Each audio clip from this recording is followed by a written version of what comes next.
Alassane Ouattara utilise l'électricité comme arme de guerre contre le peuple malien.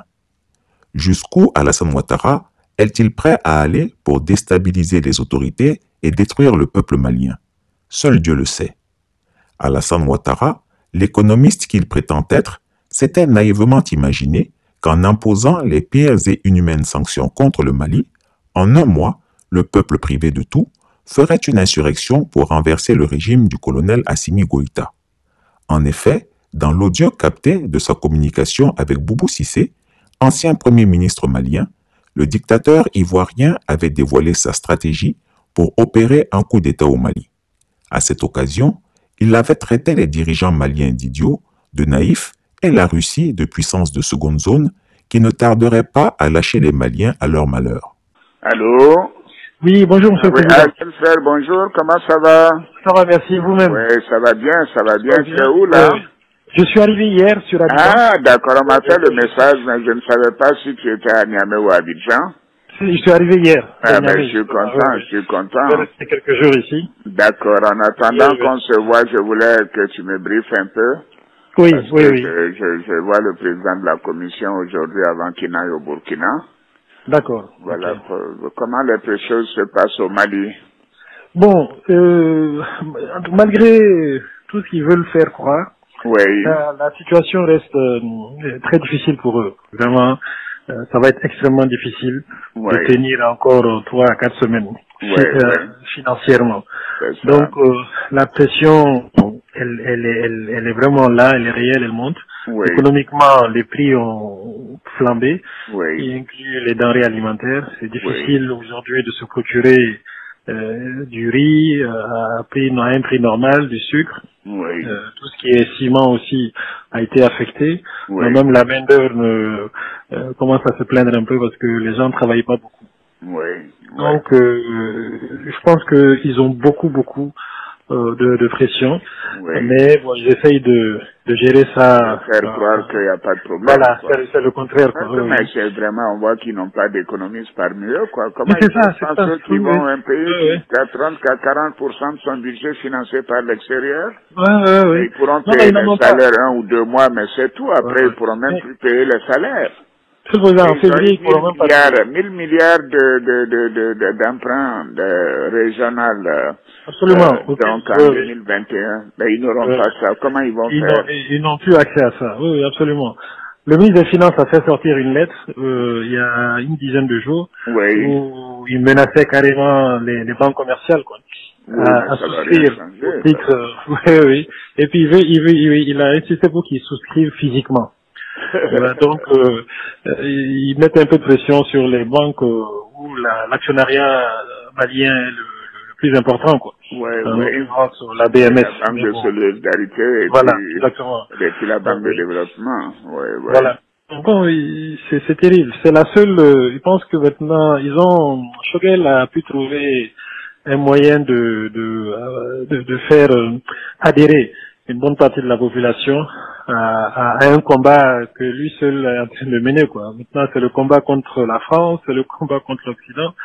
Donc il y a un certain nombre de gens qui sont derrière eux pour ça. Mais qui commencent aujourd'hui à réaliser que économiquement, financièrement, ça ne va pas, ça ne peut pas aller. Mais ils sont idiots. La Russie est la 11e puissance économique aujourd'hui. La Russie n'a même pas les moyens du Canada ou de la Corée. Vraiment, c'est pas la Russie qui va régler leurs problèmes. C'est vraiment, on doit être des naïfs et des ignorants. Ils sont très naïfs. Ils sont vraiment très très naïfs. Et il n'y a pas de gens qui réfléchissent autour d'eux et puis sur ces aspects économiques-là. Mais la réalité vraiment est en train de les rattraper. Là, je pense qu'ils seront écrasés par ça d'ici 2 semaines maximum. Je comprends pas. On dirait qu'ils sont tombés sur la tête. Oui. Méchant et le cœur dur comme une pierre, Alassane Ouattara, l'octogénaire super menteur, aime particulièrement faire du tort, surtout aux plus faibles. Appréciez vous-même. Malgré les sanctions économiques contre le peuple de Soundiata Keïta, Alassane Ouattara a remis une autre couche, l'électricité. Pourquoi tant de haine et d'acharnement contre le Mali? Sa volonté de pouvoir. Il veut montrer aux Maliens qu'il n'y a de maître que lui. que personne ne doit s'hasarder à lui résister. Il n'admet pas que le Mali veuille exercer son droit inaliénable de décider pour lui-même, par lui-même, et de jouir pleinement de sa souveraineté. Toutes les manœuvres du despote ivoirien n'ont qu'un seul but, la recolonisation du Mali. Moi, je souhaite que dans 10 ans, dans 20 ans, mais nous ayons une Côte d'Ivoire qui va au-delà d'Odiéné, au-delà de Bouna, de Bondoukou, etc. Au-delà de Ouangolodougou, etc. Que ce soit une Côte d'Ivoire avec peut-être un autre nom qui englobe le Mali, le Burkina, le Ghana, etc. Pourquoi pas? Mais les descendants de Soundiata Keïta, fiers de la responsabilité historique qui les engage à demeurer dans la droite ligne de leurs prédécesseurs anticolonialistes, face à l'urgente nécessité de préserver leur indépendance, ont refusé la manipulation abjecte et les basses manœuvres des ennemis de l'Afrique. Les Maliens sont restés unis à leurs autorités. Plus on complote contre le Mali, plus le peuple demeure en osmose avec les vaillantes autorités. Courroucés par l'échec de leur stratégie, les ennemis du Mali ont alors actionné leurs marionnettes depuis les bords de la lagune ébriée. Le nouveau plan macabre mis en place consiste à rationner l'énergie de ce pays frère. En effet, en ces temps de canicule, le criminel Alassane Ouattara a décidé unilatéralement, en violation de toutes les conventions et convenances internationales, de réduire la fourniture d'électricité au Mali de 100 MW à 30 petits mégawatts. Le faisant, il sait pertinemment que les professionnels et les ménages maliens connaîtront des difficultés pour fonctionner. Alassane Ouattara et ses commanditaires se soucient-ils du sort des enfants et des malades dans les hôpitaux du Mali? Comment conserver les doses de vaccins pour les enfants, par exemple? Même Satan n'oserait pas le faire. Il n'y a qu'en Afrique qu'une telle aberration est possible. Figurez-vous que face à la cruelle guerre qui accourt actuellement entre la Russie et l'Ukraine, jamais il n'est venu à l'idée du président Poutine de couper le gaz au peuple ukrainien.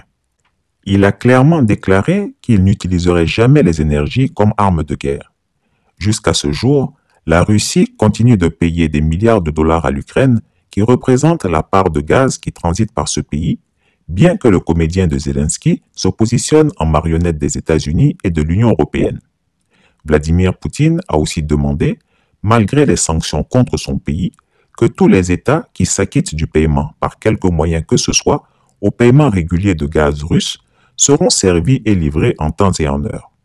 Je crois savoir qu'après avoir rechigné, une majorité des États de l'Union européenne ont décidé sagement de payer leur gaz en roubles, la monnaie russe.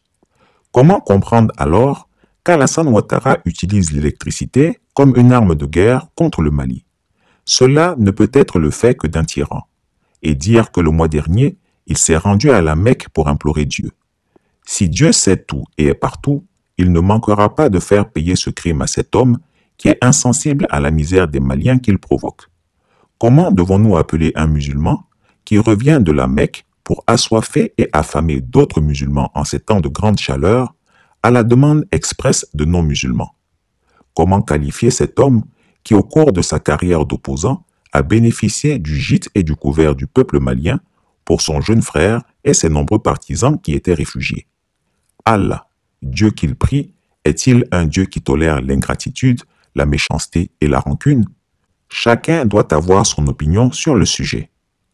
Peuple du Mali, ne vous y trompez pas. Tout cela est fait pour vous pousser à vous soulever contre vos autorités. N'en faites rien. Sachez que le tribunal de l'histoire est implacable, ainsi que le jugement de Dieu. Alassane Ouattara doit savoir que ces nombreuses manigances ne viendront jamais à bout de la pertinacité du grand peuple malien. L'histoire donnera raison à ce peuple qui se bat et dont toute l'Afrique est aujourd'hui fière. Le dictateur des lagunes peut manger son électricité, le peuple malien survivra. Chris Yapi ne ment pas. Retrouvez Chris Yapi sur son nouveau compte Twitter, ses 2 chaînes YouTube, sa chaîne Dailymotion, Instagram et Mediapart.